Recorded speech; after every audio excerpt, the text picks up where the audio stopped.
I used to endorse this back in 2014. Yeah. And then so when I heard the good news again, of course I felt very emotional because it felt like coming home to family. So I was so excited about it, and even more when I heard I was gonna do it with Joshua. Ayun, very nice. And speaking of, really quick, we'll get into that tune process for the commercial. But first, what is your favorite Jollibee? Yun talaga. I think we're curious about. What's your favorite Jollibee? Ako bukod sa burger, syempre, cheesy bacon mushroom. Cheesy bacon. And yung ultimate burger stick, gabi-gabi ako nagda-drive-thru para Really? After taping, dumadaan ka for the ultimate. Yes, Okay. yes, yes. Alright, how about you, Julia? Let's do besides the Young Burger. I'd have to go with the Ultimate Burger Steak and their spicy chicken. Spicy chicken joy.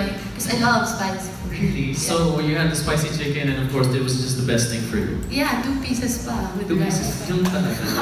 Siyempre pagpagod ka, kuya. Oo, After 2 taping. pieces mo na yan, ba't 1 lang? Okay, so these are your favorite things.